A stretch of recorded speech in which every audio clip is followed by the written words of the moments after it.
Good afternoon, Mrs. Anupama, ma'am. Hi, good afternoon. Good afternoon, ma'am. Our principal, ma'am, is there, ma'am. Good afternoon, ma'am. Good afternoon, Anupama. How are you?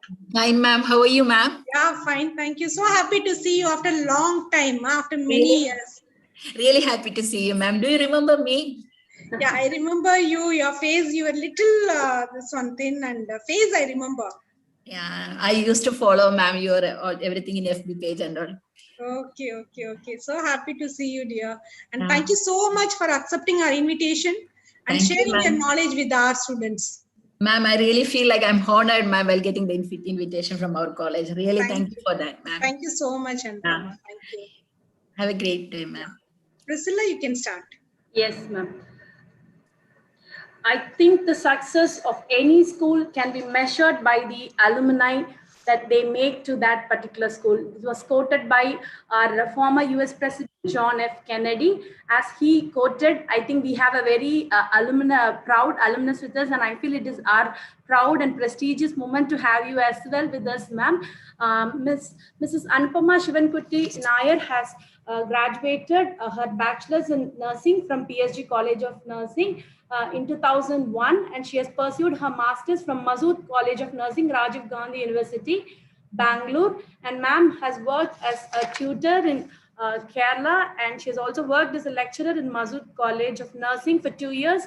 And then from there, she has flown to Al Bakra Hospital, Emergency Room, Qatar. And now currently she's working as a labor and delivery room registered nurse in Al Bakra Hospital, Qatar. We are very happy and fortunate to have you with us, ma'am. And ma'am is going, missed us to talk to us about obstetrical emergency. And I feel this is one of the hot throb of OG. It's one of the most important topic. And we are very glad to have you with us, ma'am. Over to you, ma'am. Thank you. First of all, I would like to thank Jaisudha ma'am for giving this wonderful opportunity. And I really feel like I'm being honored while getting this invitation. And also thanks to Mrs. Priscilla for coordinating for this section. And I really feel like you took so much effort for coordinating this section. Thanks to you. I'm not able to see the students.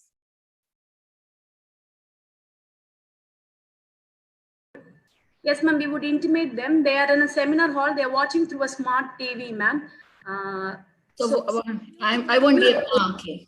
Yeah, but she can see them, Priscilla. The camera is there. She can see them also. Yes, ma'am. I'll just check with that. No, I'll inform them. You go ahead. It's okay. So can I continue, ma'am? Yes. Okay. Good afternoon, students. Good afternoon, ma'am. Hope you are doing well. I heard like you have a university exam today. How was the exam? Good, ma'am. It was nice, right? Which subject? It was mental health nursing, ma'am. Okay. So shall we move on to the topic today? Now you are able to view everyone, Anupama? No, ma'am. I can see only them. Yeah. They are there. They are there. So you were able to recollect your student period, huh? Yeah, that's what I just asked you. It's okay, ma'am. No problem. Yeah. Yeah. We can continue? Yes, ma'am, you can. Okay. So today we are going to discuss about the about obstetrical emergencies. So from the name itself, you can understand that all the critical conditions comes under the obstetrics. We will be dealing in obstetrical emergencies, right? So we will go through one by one. Actually, it's a very vast topic. It's not able to finish within 1 hour. And minimum, it's needed 5 to 6 hours. But we will just go through the important information of it. Okay. So I will start sharing the slides. Yes, ma'am. Are you able to see the slides? It will just take 1 or 2 seconds, ma'am. We'll wait. Have you shared it, ma'am? Just a minute. Yeah.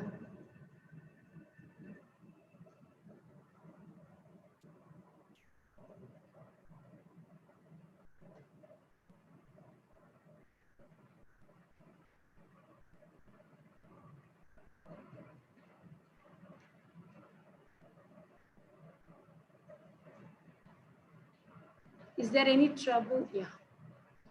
Yes, ma'am. Your screen is visible. Yeah, you have to click on to slideshow. Yeah. Is it okay? Yes, ma'am, it's okay, ma'am. You can proceed. Thank you. Okay. Just about an introduction about the obstetrical emergency. So as we all know, pregnancy is a journey in which in every woman's life expecting a fruitful outcome, right? So what do you mean by emergency? Please, madam. You can speak. Any idea what do you mean by an emergency? Emergency, it's of course, it's a serious situation. Yes or no? It's a serious situation.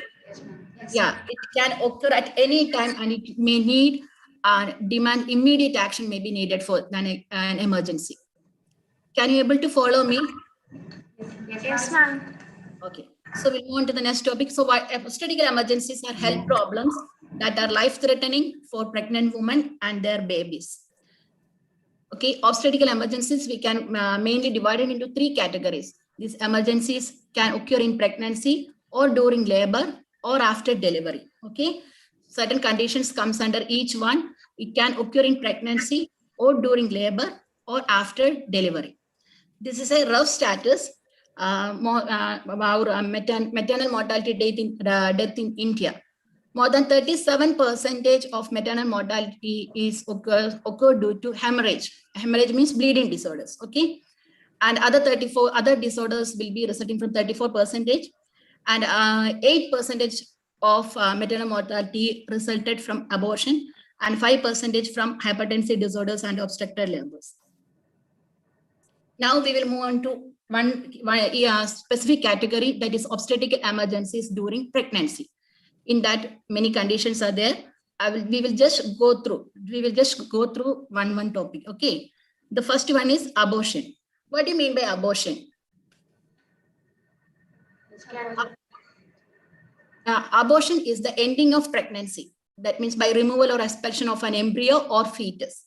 Okay, and abortion that occurs without intervention is known as a miscarriage or a spontaneous abortion. Abortion can happen at any time before 20 weeks of pregnancy. Okay, it's a removal or expulsion of embryo or fetus that is known as abortion. There are various different types of abortions, but I am not going to deal with each type. Like threatened abortion. Threatened abortion means only threatening. Like we can continue with the pregnancy. Incomplete abortion, inevitable abortion, like we are not able to continue with the pregnancy. So there are different types of abortions, and later you will deal with the complete means about this condition. Okay, so what are the early complications of abortions? That is like hemorrhage, bleeding, shock, sepsis, uterine perforation, cervical injury, thromboembolism, anesthetic and psychiatric problems. Okay, and later sequelae, it can lead to infertility, ectopic gestation, increased risk of spontaneous abortion, and reduced birth weight. Am I so fast? No, ma'am. Are you able to follow me? Yes, ma'am. Because I have only 1 hour, that's what I'm rushing through. Okay. Okay, ma'am. The next one is, next conditions during pregnancy is ectopic pregnancy. What do you mean by ectopic pregnancy? Means the embryo is forming in the fallopian tube. There is chances for rupture of the fallopian tube, and it will lead to the hypovolemic shock and can lead to finally death. Okay, so this is known as ectopic pregnancy. The fertilized egg implanted in the fallopian tube is known as ectopic pregnancy. If you are not diagnosing it earlier, it may lead to hypovolemic shock, okay, hemorrhage and hypovolemic shock and death. The next one is antepartum hemorrhage. Antepartum hemorrhage itself, there are various types like placental previa, placental abruption. We will deal one by one. Okay. Then hemorrhagic disorders. I have told you like a hemorrhage, hemolysis, like abnormal periphery. H is hemolysis, E is elevated liver enzyme, low platelet count. This is HELLP syndrome. Okay, this is known as HELLP syndrome. That is, H hemolysis is abnormal peripheral blood smear, elevated serum bilirubin is more than or equal to 1.2, low serum hemoglobin, and significant drop in HB level. E is elevated liver enzymes, that is AST or ALT will be more than 2. and LDH also will be greater or more equal to 2. Then low platelet count, if it is less than 1 lakh, that also will lead to bleeding.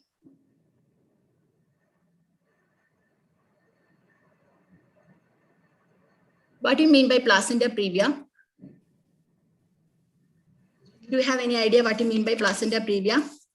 Replacement of placenta into the Hmm? part. Placenta, I told you, an antihepatic hemorrhage itself, 2 types, placenta previa and abrasio placenta. First one is placenta previa.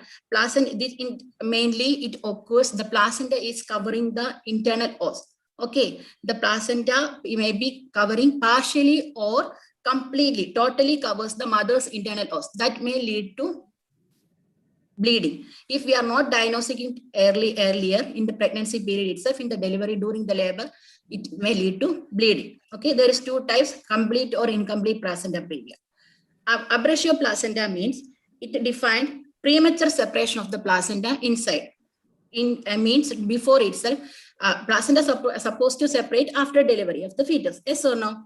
But here in abrasio placenta, there is the premature, in the earlier stage itself, there is chance for separating the placenta from the uterus. This is known as abrasio placenta.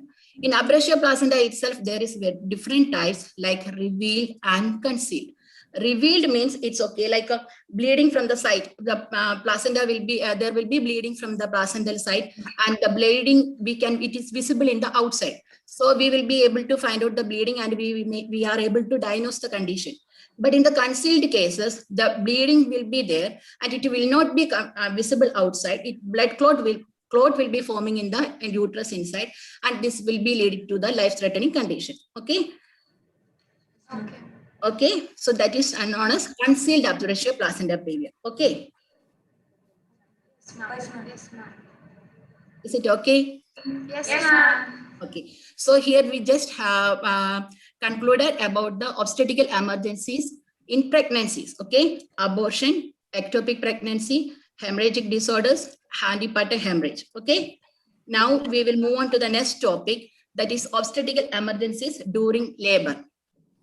Okay, Yes. obstetrical emergencies during labor. Here we will deal with one by one. The first one is cord prolapse.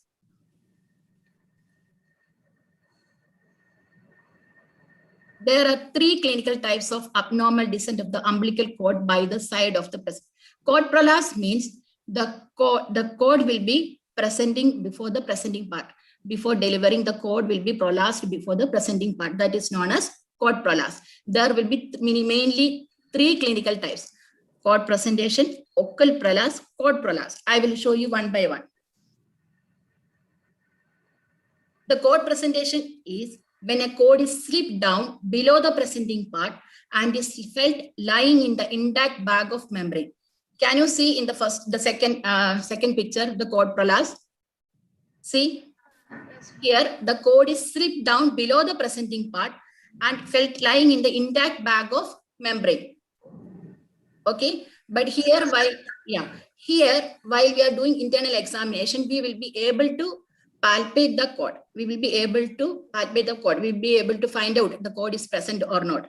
But in occult cord prolapse, the cord is placed by the side of the presenting part and it is not felt by the fingers on internal examination.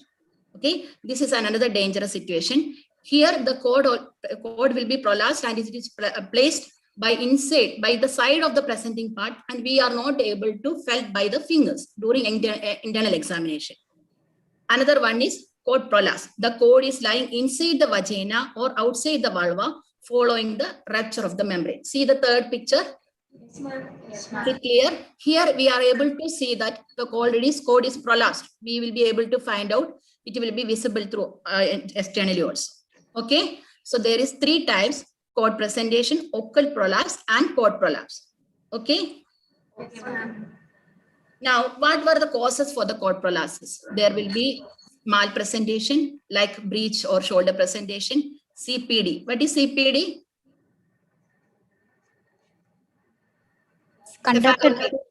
CPD is cephalopelvic disproportion. Okay. Polyhydramnias, multiple pregnancy, premature rupture of membrane, placenta previa, pelvic tumors, and prematurity. These are the causative factors can lead to cord prolapse. Okay. Yes, ma'am. How can we diagnose cord prolapse? You just please tell me, how can we diagnose? What will be the things will help us to diagnose cord prolapse? A vaginal examination. Vaginal examination. Of course, we will be feeling the cord pulsations while doing the vaginal examination. Then at the same time, if the patient is connected to the CTG, CTG means cardiotochogram. Okay, we will see, we can find out the variable deceleration. And I told you like a cord presentation, cord will be lying outside the vulva. And also by ultrasound, we can see the cord loose, and bradycardia will be present. Sometimes the liquor will be, meconium stained liquor will be present. Okay. So actually we will not be going, we won't be going through for the ultrasound and all. Once we felt in our hospital, once we felt the cord presentation is there, means soon after we will take the patient for cesarean section. Okay. If we will check that the pulsation is present or not in the cord. If the pulsation is there, means baby is alive. So soon as then we will move on for cesarean section. So the management, the protocol is guided by baby living or dead, maturity of the baby, degree of the dilatation of the cervix. Sometimes it's like more than 7 centimeter in multipara mothers. Okay, multiparity. If the cervix is dilated more than 7 cm and we are able to continue the delivery, means we will try to continue the delivery there, if even the pulsation is there. Okay, if it is not threatening for the baby. Otherwise, we will take the patient soon after, for the cesarean section. If the baby is dead, means we will continue with the delivery only. We will not be taking the patient for the cesarean section. Okay. Yes, ma'am. And once the diagnosis is made, no attempt should be made to replace the cord. Once we examine, we did how we people are doing, means once we confirmed if the cord is present, we will not remove our hand while we are doing the internal examination. We will not be removing our hand. We will keep the gloved hand inside and we will try to push the presenting part just upward to avoid giving unnecessary pressure to the cord. You understood? So we will not, and soon after we will ask for call for help. Just call for help and they will come. We are not supposed to remove our hand. Then they will come and we will position the patient and we will try to transfer the patient to the operation. Okay. If immediate vaginal delivery is not possible or contraindicated, cesarean section is the best method for delivery.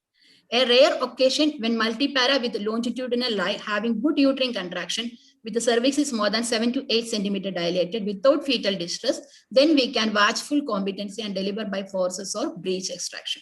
Okay, I told you if it is multipara mothers, if the cervix is more than 7 centimeter dilated, means then we can wait for the normal delivery. Otherwise, the best management is to take the patient for the cesarean section.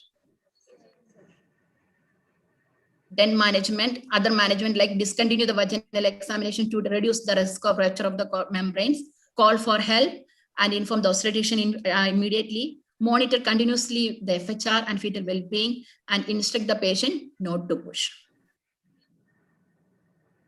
Lift, then I have told you like a lift presenting part of the head. Keep the gloved hand inside the vagina. Position the mother like Nietzsche's exaggerate, that is like Trendelenburg position we can give for the mother. Can you see the position? This will help. This position will help from removing the unnecessary pressure for the presenting, for the cord. Okay. Nietzsche's position uses gravity to shift the fetus out of the pelvis. So it will help. It will not compress the cord. Another method is bladder filling. Okay, bladder filling means I told you we have to actually, our main purpose is to remove the pressure from the cord. So how here in the bladder filling means we will insert a urinary catheter, Foley's catheter or urinary catheter, and we can infuse around 500 ml of intravenous fluid or sterile water to the balloon. So this will help this inflated balloon will help the presenting part to push upward. So the pressure from the cord will be relieved. Understood? That is the main aim of bladder filling. So with the inflated balloon, will push the presenting part little bit upward. That will help the pressure, unnecessary pressure to the cord. Okay, like this we will inflate and we can shift the patient for the management like cesarean or anything. Okay, is it clear for you? Yes, ma'am. Am I so fast? No, ma'am. No, ma'am. If you have any doubts, you can ask me. Okay.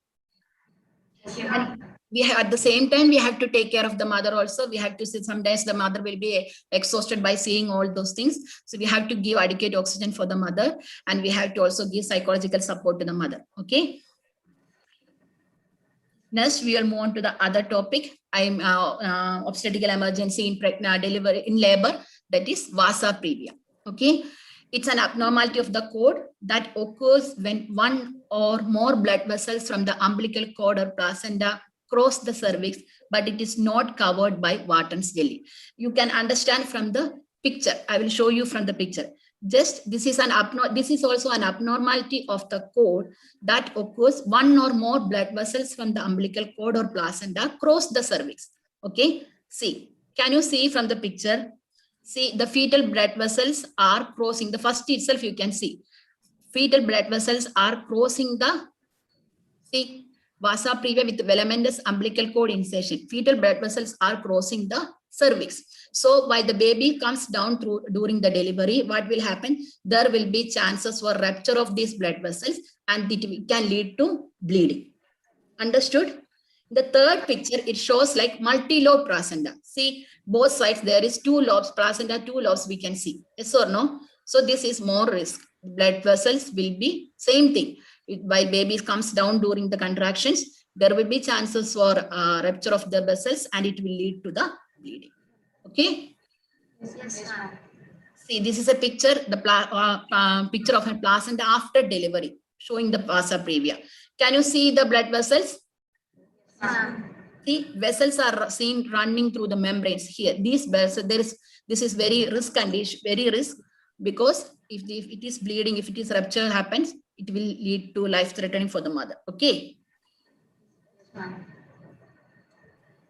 Unprotected fetal vessels traverse the fetal membranes over the internal cervical os. The vessels may be from either a velamentous insertion of the umbilical cord or may be joining an accessory placental lobe to the main disc of the placenta.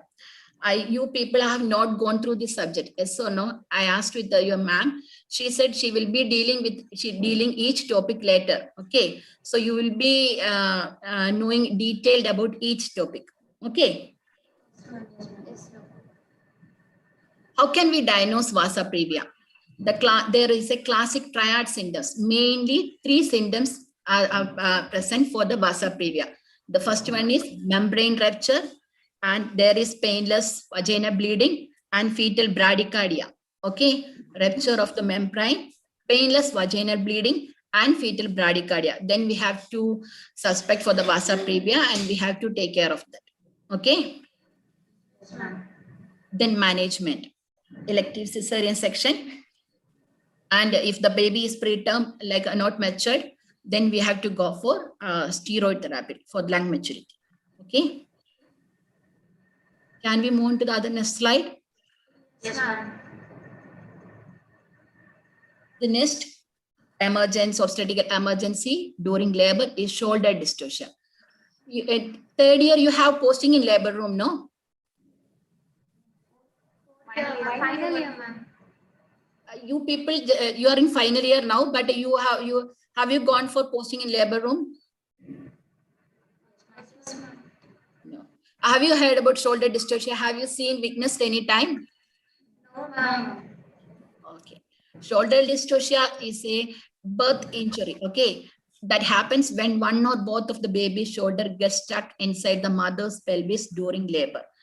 Means baby's head, in simple form, I will tell you, baby's head is already delivered, but we are not able to deliver the shoulders, body of the baby. Okay. The shoulders are stuck. Maybe one shoulder, anterior shoulder, maybe both shoulder, anterior or posterior shoulder will be stuck inside the mother's pelvis during labor. This is known as shoulder dystocia.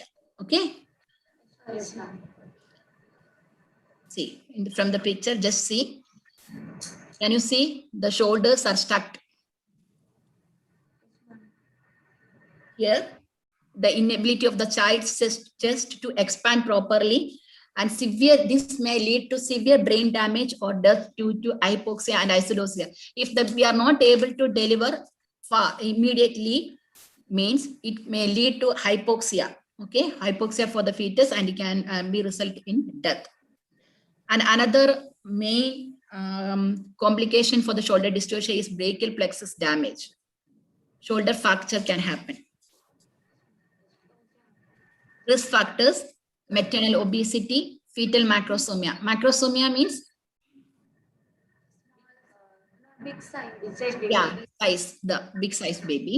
Previous shoulder dystocia, many mother having the history of previous shoulder dystocia, and post-term delivery. If it is by the mother is more than 41 plus weeks, means that then there is also a chance. There is one mnemonic for the shoulder dystocia. If it is happened in labor room, okay, we are working in labor room. See, in our hospital and all, we ourselves, we have to deliver. We are the nurses have to deliver the patient. If it is needed, only doctors will come. If any complication, any emergencies, then we will ask for call for help. Then the doctors will be coming. Okay. So here, if once we diagnosed, we felt like it is shoulder dystocia, we are difficulty in extraction of the shoulder, then we will call for help. We will inform the doctors soon after the doctors, or otherwise from our side itself, we can go for this. If doctors are not available, the first helpers, that is known as mnemonic known as helper. H is call for help, evaluate for episiotomy, and L is legs, Macrobat's maneuver. P, external pressure, that is applying suprapubic pressure. E is, that is enter rotational maneuvers. R is remove the posterior arm, and next R is roll the patient to her hands and knees. Roll for all. Okay. That is the first one is once we diagnose, once we find like it is shoulder dystocia, why we'll ask for help. The second is we can give a good episiotomy in this condition. Okay. For delivering the shoulder, we can give a good episiotomy. The third one is legs, Macrobat's maneuver. I will show you. This is Macrobat's maneuver. Okay. We will ask the help from others. They have to flex both of the mother's legs towards the abdomen. So it can help, it will help in rotation of the pelvis and alignment of the sacrum. So it can help in opening of the birth canal. Okay. From both the side, the legs will be pushed towards, flexed towards the mother's abdomen. And at the same time, another one can give suprapubic pressure applied to the fetal anterior shoulder. Okay. Two of them will be applying pressure, pushing the legs towards the mother's abdomen, and at the same time giving suprapubic pressure. It will help the anterior shoulder to deliver. Understood? This is known as Macrobat's maneuver. Okay, Macrobat's maneuver. Another one is Rubin's technique. Rubin's techniques means it's like an internal maneuver. Okay, here the obstetrician will be inserting the gloved hand inside and will try to there is two types. Okay, wood screw maneuver and reverse wood screw maneuver. This wood screw maneuver means the obstetrician will be inserting the hand inside and will apply pressure on the anterior shoulder and will try to rotate and will deliver the baby. Okay, in reverse wood screw maneuver, the obstetrician will apply, insert the hand and apply pressure on the posterior shoulder and will abduct, okay, and will rotate the fetus to 180 degree. It will help the shoulder to deliver. Understood? Okay. There is I know that it's very difficult. This all the information is not possible for you to digest now. Just giving an information. Okay. Another one is Gaskin's maneuver. Okay, here also we will keep we will advise the mother to be in this position, that is roll for all. Increase pelvic diameter. It will help to increase the pelvic dimensions and may allow fetal position to shift, freeing the impacted shoulder. And Zwenel maneuver. Here all the movements will be reversing the you know that what are the maneuvers in the delivery. Okay, movements in the delivery like rotation, flexion, everything. Okay, these things will be, all the things will be reversing. Okay, fetal head is rotated to occiput anterior position, then will be flexed and rotated, and we are inserting we are keeping the fetus back to the uterus. Okay, these things and all we are not following actually clinically. Only in our clinical side, we are following with Macrobert's maneuver. Okay, and sometimes wood screw maneuver we will be following. You understood? So this is about the shoulder dystocia, means difficulty in extraction of the shoulder. Okay, the first one is if once we find out it's shoulder dystocia, we have to ask for help. Then we can go for if we have to we have to check the baby's well-being, means the baby's heart rate is okay or not. If the bradycardia persisting, means we will not be waiting for anything, or we will try to deliver as soon as possible. Okay. Shall we move on to the next topic? That is placenta accreta. Placenta accreta is a serious pregnancy condition that occurs when the placenta grows too deeply into the uterine wall. From the picture, just see the pictures in the accreta, you can see. Okay, here the what happened means placenta grows too deeply into the uterine wall. So what will happen after delivery? The placenta will not be able to discharge from the uterine cavity. Understood? This is growing inside the uterine cavity too deeply. It's also possible for the placenta to invert the muscles of the uterus. That means it's going deeper. See, that is known as placenta increta, and grow through the uterine walls. That is known as placenta percreta. Okay, placenta accreta is there, placenta increta and percreta. Accreta means in the uterine wall only. Increta means muscles of it will reach till the muscles of the uterus, and percreta means it will reach till the uterine wall of the uterine wall. Okay. Next slide. Next topic is uterine inversion. Okay, uterine inversion. It occurs when the placenta fails to detach from the uterus as it exists, pulls on the inside surface and turns the organ inside out. See, in symbol form, I will say uterine inversion means it's completely upside down. Okay, the organ will be coming completely upside down. Okay, the incidence is very rare. 1 in 20,000 deliveries only can happen. See, did you understand this one? Now, I will show you there from the other picture. The exact cause of uterine inversion is unclear. The most likely cause is strong traction on the umbilical cord, or particularly when the placenta is in a fundal location during the 3rd stage of labor. See, here we can, this is almost 3rd degree of uterine inversion. See, from this, now you can understand. There is 3 degrees. We can see classification, the 1st degree, 2nd degree, and 3rd degree. In the 1st degree, the inverted fundus up to the cervix. The inverted fundus will reach till the cervix only. Okay. The 2nd degree, we can see the body of the uterus protrudes through the cervix into the vagina. Till the vagina. From in the 1st degree, we can see the uterus, the fundus till the cervix only. But in the 2nd degree, it will be reaching till the vagina. In the 3rd degree, we can completely prolapse of the inverted uterus outside the vulva. Okay, it will completely, the prolapse of the uterus will be happening. We can see it visible outside the vulva. The management. Just think, what will be the management if the uterus comes outside the completely upside down? It comes outside the vagina. Means what will be happening? Of course, there will be bleeding will be there, profuse bleeding will be there. So we have to go for correcting the bleeding. Yes or no? So if before shock, what we will do means urgent manual replacement. The obstetrician will try to replace manually itself the organ inside. Then after replacement, the hand should remain. They are not supposed to remove their hand. They have to keep the hand inside itself under the uterus become contracted. Okay, if they will keep the hand inside itself to confirm the uterus is contracted. Then we are not supposed to remove not supposed to remove the placenta before the uterus become contracted. The placenta should be removed manually only after the uterus becomes contracted. Understood? Okay. We will not try to remove the placenta if the uterine invasion happen. We will keep the obstetrician will keep the uterus inside, and we'll keep the hand there itself to confirm the uterus is contracted well, then only they will go for they will try to remove the placenta from the uterus. Is it clear? See, this is the picture. Can you see? They are keeping inside the first picture.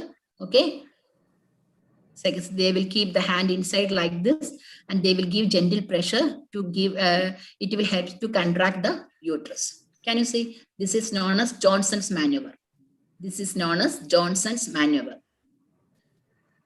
Then after shock, we will give a medicine like a medical management like a morphine and a saline. Of course, patient need a IV drip and push the uterus inside the vagina if possible, and pack the vagina with roller gauze, raised foot end of the bed, replacement of uterus under general anesthesia to be done. And if it is needed, we have to go for emergency hysterectomy in extreme cases only.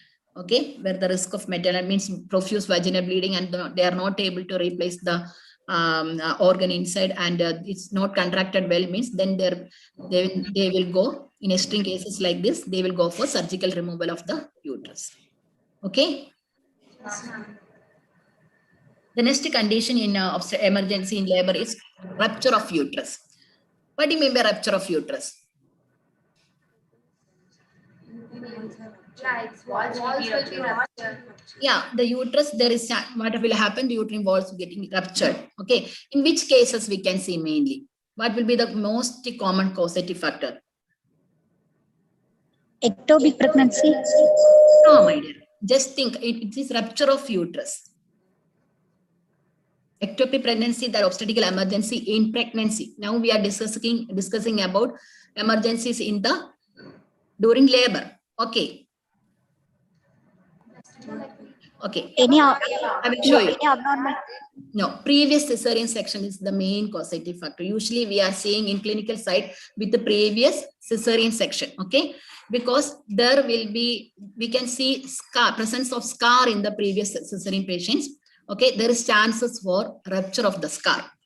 Then other causative factors like iatrogenic ruptures, like injudicious use of oxytocin, like and internal podalic version, difficult forceps delivery, manual removal of placenta, and destructive operation. Then spontaneous, obstructed labor, uterine malformation, and other traumatic rupture. Are you able to follow? Yes, ma'am. In clinical side, we can see the most risk factors like the patients with the previous cesarean section and other things like injudicious use of oxytocin. If the we used to induce the patients or augment the patient in some cases, no. So if we are not using this oxytocin and all properly, it means the dosage is not correct. Means in these cases and all there is chances for rupture of uterus.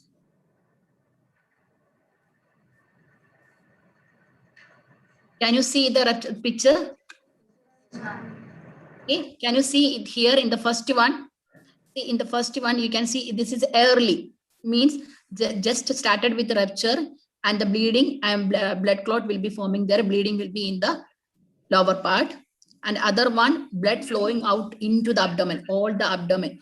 Here, the bleeding will be, internal bleeding will be there in all the abdomen. That will be leading to a life-threatening condition for the mother. Okay, the types of rupture of uterus. The first one is complete, when uterine cavity communicates directly to peritoneal cavity. Then incomplete, uterine cavity is separated by the visceral peritoneum of uterus or broad ligament. And the last one, scar dehiscence, when there is separation part of previous uterine scar with intact peritoneal cord. That is types. That means through the layers, if sometimes only the endometrial layer or only the myometrial, like that will be affected. So complete, incomplete, scar dehiscence means only with scar. We see you during our here we have in our hospital VBAC. VBAC means vaginal birth after cesarean. Okay, if the patient had once cesarean also, we will try for the next vaginal delivery, next pregnancy to be vaginal delivery. Okay.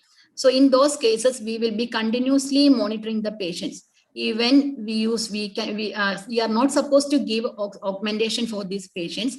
Sometimes if the labor is not progressing, Here we are used to give oxytocin in those cases. And we have seen many cases with the uterine rupture also. Okay, that means we have to continuously monitor the patient. We used to attach to the CTG, even though we used to palpate and see the patient. Okay, we used to, in between every half an hourly, we are palpating the patient's abdomen, that how many contraction in 10 minutes. Understood? Okay, in uterine rupture, we will go one by one. What are the clinical features? The previous scar. The patient will be telling, I have pain in the scar, the previous scar. Okay, previous scar means previous cesarean scar, or any other like appendectomy, any other surgical. Okay, so dull aching pain in suprapubic region initially followed by the scar pain, and then we can see in the CTG tachycardia. Then obstructed labor. First we will see vigorous uterine contraction, and the patient will be telling severe pain, severe abdominal pain, and there will be fetal bradycardia will be there. And another important signs is we will be able to palpate the fetal parts through the abdomen. We will be able to find out fetus through the abdomen nicely. Okay, this is another sign of rupture of uterus. Understood? Yes, ma'am. Okay, the first patient will be complaining the tenderness. We have to check that any tenderness present in the scar. Okay, if the patient is complaining like I have pain in the scar, means we have to find out, check for any tenderness in the scar. Then we have to doubt, and we have to inform the obstetrician that there is scar, presence of tenderness in the scar. Then they will come and check out. Otherwise, we have to find out the palpation always. In between, we have to check for the palpation contraction. Then we have to check for the fetal parts also. Management: emergency laparotomy with blood transfusion, subtotal or total hysterectomy, repair of rupture with low parity. Is it clear for you? Yes, ma'am. Shall we move on to the next topic? Yes, ma'am. Amniotic fluid embolism. Amniotic fluid embolism is a rare cause of maternal collapse. Just in simple form, I will tell you the amniotic fluid embolism means the amniotic fluid is entering the maternal circulation, maternal bloodstream. The fluid there stands sometimes, it's very rare condition. Okay, sometimes if the membrane amniotic fluid, if it is entering to the bloodstream of the maternal circulation, what will happen? You can imagine, yes or no? If the amniotic fluid is entering to the bloodstream of the mother, means what will happen? Okay, this can lead to acute cardiorespiratory compromise or severe disseminated intravascular coagulation. In some cases, it may an abnormal maternal reaction to amniotic fluid as the primary event. It is difficult to diagnose in life. It is typically diagnosed by postmortem because it can lead to death. Okay, we won't be able to diagnose at early stage. This is the picture of that. Here you can see that membranes is ruptured and amniotic fluid is entering to the maternal bloodstream. Can you see? Is it clear for you? So we have discussed about the obstetrical emergencies during labor. What are the obstetrical emergencies during labor?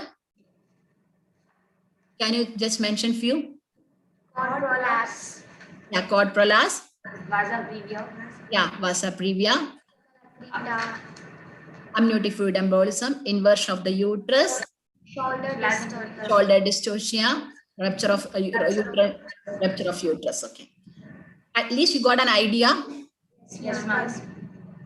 Now we move on to the last topic, that is obstetrical emergencies during postpartum. So in this, we will discuss about the postpartum hemorrhage. Okay. What do you mean by postpartum hemorrhage? After delivery. Yeah. Any amount of bleeding from the vagina more than 500 Yeah. So if it, after the blood normal loss is vaginal delivery. yeah, correct. If the blood loss is more than 500 ml only, we will consider like it's a postpartum hemorrhage. There is mainly two different types. Okay. Postpartum hemorrhage is probably one of the most common cause of obstetrical emergencies, and it is leading cause of death in India, more than 37%. Okay. And there is mainly two types. We can define like primary PPH and secondary PPH. Okay, primary PPH means if the bleeding, if more than 500 ml of blood loss is happened within 24 hours of delivery, it is known as primary PPH.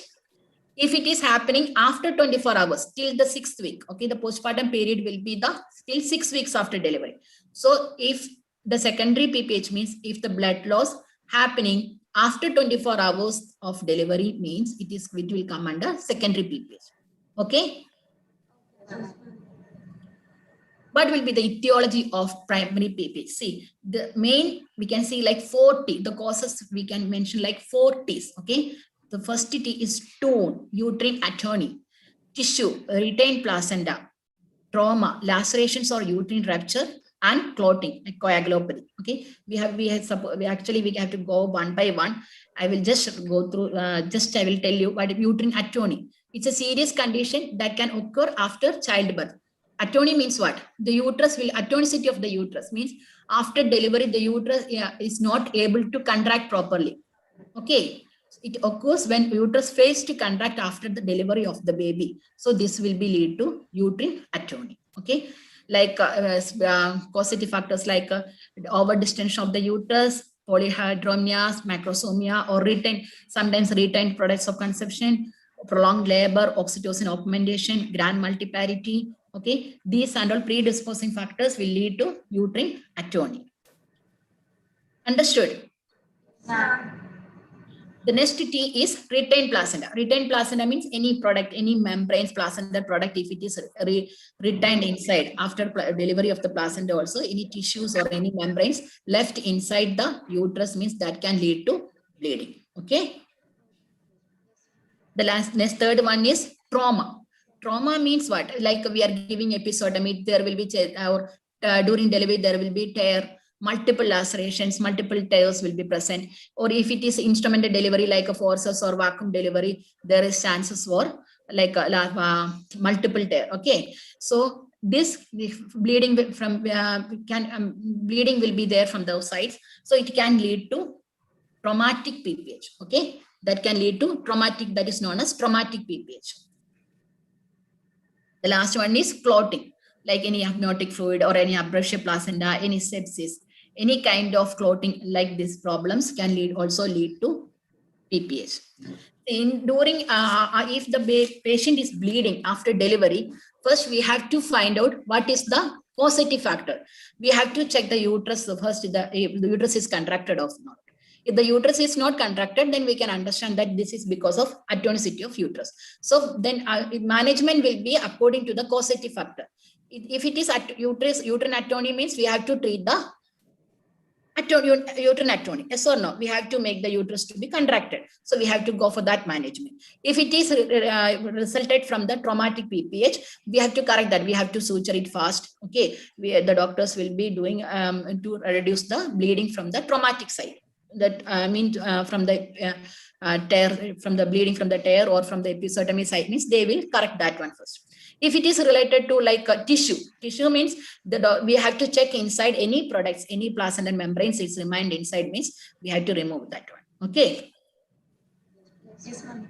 Causes of secondary PPH that I have told you already, that is retained products of conception, infection, or any wound, breakdown of wound, this will lead to secondary PPH. Secondary PPH means after 24 hours of delivery. Okay. How can we manage? Okay, that I have told you, we have to, according to the causative, we have to find out what is the causative factor of PPH, then we have to treat according like that. Okay. If it is atonicity, we have to treat atonicity of the uterus like that. High risk, like we had, if too much bleeding or like that, correct anemia in antenatal period itself, we have that's what we are telling the patients to come for antenatal visit. Okay. Then hospital delivery, established intravenous line, always the patient should have 2 lines. Active management of third stage. If we in the antenatal period itself, we can find out, we will be having an idea about the patient, is there is any risk for PPH, any history of PPH. Okay, the baby is macrosomic or not. In those conditions, we have to be ready with the management, like the patient should have like cross match ready, 2 units or 4 units should be ready or standby, or we supposed to do the active management in the third stage. That is another one is Brandt-Andrews method. Brandt-Andrews method means to determine if the placenta has separated, firm traction is applied to the umbilical cord with that is from the atonicity only. The placenta is separated or not, we have to check. What are the general management? Call for assistance from multidisciplinary team, rapid assessment of patient general condition, okay, and resuscitate the mother and catheterize the bladder, regular monitoring of the patient blood pressure, pulse rate, loss of conscious, PAT chart, intake output chart, and uterine fundal height. These are the general management. Specific management, I have told you, according to the causative factor, we have to treat. Okay. If it is atonicity, means we have managed like a medical management is there. Re-examine the, we have to check the placenta, any product is inside or not, any membranes is complete or not. And we have to go for medicine like a Sindometrin we will be giving. And oxytocin IV 40 units will be administering. And if it is, again, it's like a continuous, like here we are going for misoprostol, or then carboprost, we can give IM. That every 15 minutes, 3 times we can repeat with the carboprost. That you will be learning, I mean, detail later.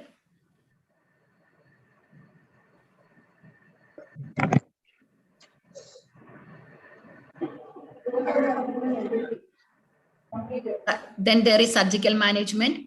Okay, uterine compression by rupture, and we will take the patient to the theater according to the patient condition. Then finally, we can sometimes will go for cystectomy also.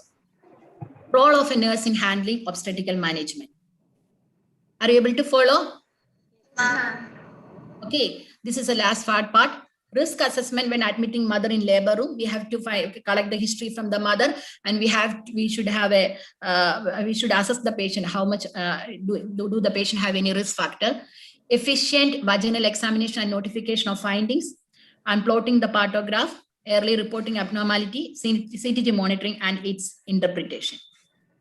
And role of nurse in handling obstetric, in that knowledge about oxytocin in labor and keen observation skills. We should nurses, as we midwives or nurses, we should have knowledge in all the medicines also. Okay, while we are in labor room. Even sometimes if the doctors have is telling, sometimes our doctors will be telling, in their countries, they may be following some other protocols. Okay, so they will be instructing us to give this much dosage, means we should have an idea. This is not supposed to, doctor, we are not administering like this.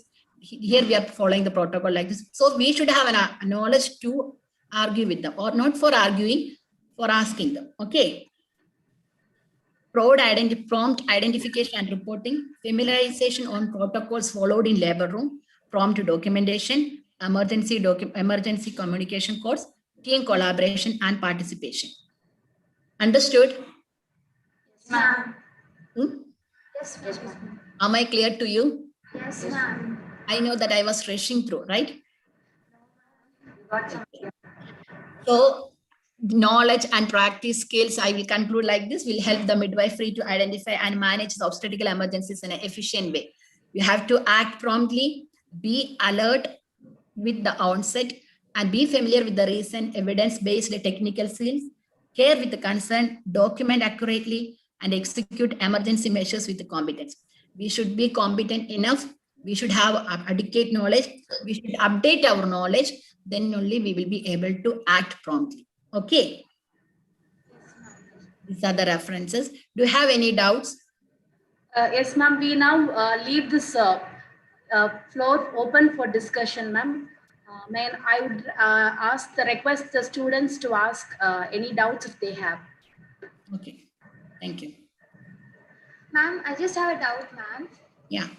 Ma'am, in amniotic fluid embolism, you have told that it is very difficult to diagnose it, and only it will be diagnosed after the postpartum report of the mother. So is it, have you seen any cases as such in your experience that of these cases? Like, do you know any management, how to prevent it, something there to prevent? Yeah, I told it's actually a very rare condition. Okay, very rare condition. Okay. If the mother is following antenatally, means they are going for regular checkup, means we'll be able to find out earlier. Okay, but usually I have never seen, by God's grace, I have never seen cases like that. And I'm not working in a antenatal area, like a OPD or in an antenatal area. I'm working in a labor room, so I have not seen any cases such cases till now. But if the patient is going for regular checkup, okay, having a regular antenatal visit, means sometimes we will be able to diagnose earlier. Okay, but usually there are cases, whatever I heard like that means usually after end stage only we will be able to find out. Okay, ma'am. Thank you, ma'am. Anything else? Anybody else would like to ask any few more questions? Have you come across any obstetrical emergencies in the labor room and as you are working there? Of course, ma'am. Here we are cord prolapse. It's usually happening. Cord prolapse, shoulder dystocia. Daily one cases we can see. Shoulder dystocia, cord prolapse. Vasa previa I have not seen. Then other like PPH, it's like a usual one, normal one. Thank you, Anupama. We also have master students with us. So anybody from masters, would you like to ask any doubts? No, ma'am. Oh, maybe I think your session was too clear, ma'am. They didn't have any more doubts then. I was rushing through. I thought it's a very vast topic. It's not enough. 1 hour is not enough at all. I think people will just. No, it was really good. You have given the gist of all emergencies and how to manage it. It was really, the students will be able to understand what is it. They have an idea about it. Thank you so much. Thank you Yes, so ma'am. much. I also like to appreciate Anupama ma'am. She did justice to their topic. She covered a whole lot of portion within an hour, and I think our students would have utilized this session. They would have understood the nitty-gritty of all the obstetrical emergency. At this, if there are no further questions, we would like to conclude this session, ma'am. Shall I, ma'am? Yeah, please. Yes, at this juncture, I would like to thank our lady superstar, our principal ma'am.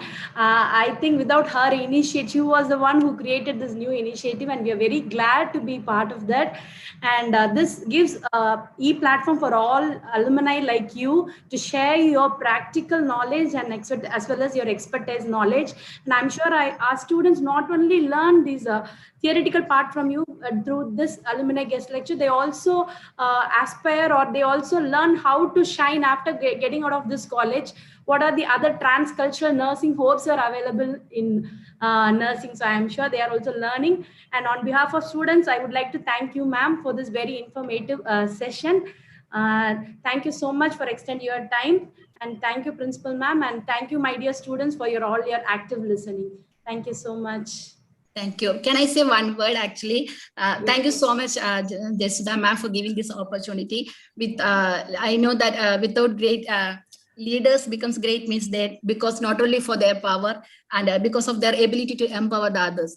I know that you are a very good leader, and from our student period, we knows that your leadership, ma'am. Thank you so much for giving this opportunity for the alumni. And for the students, actually, I can say that you got a very good platform as a first stepping stone. Okay, while in student period, we maybe feel like we have to finish as soon as possible this student period and we have to go for the job or something else. But I will tell you, you will miss your student period in the later stage. So enjoy each day, study well, have a great future ahead. Okay, thank you so much. Thank you, dear. Thank you so much. Thank you, ma'am.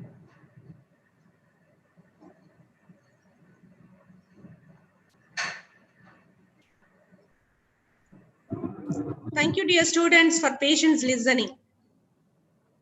Can I leave, ma'am? Yeah, sure. Thank you.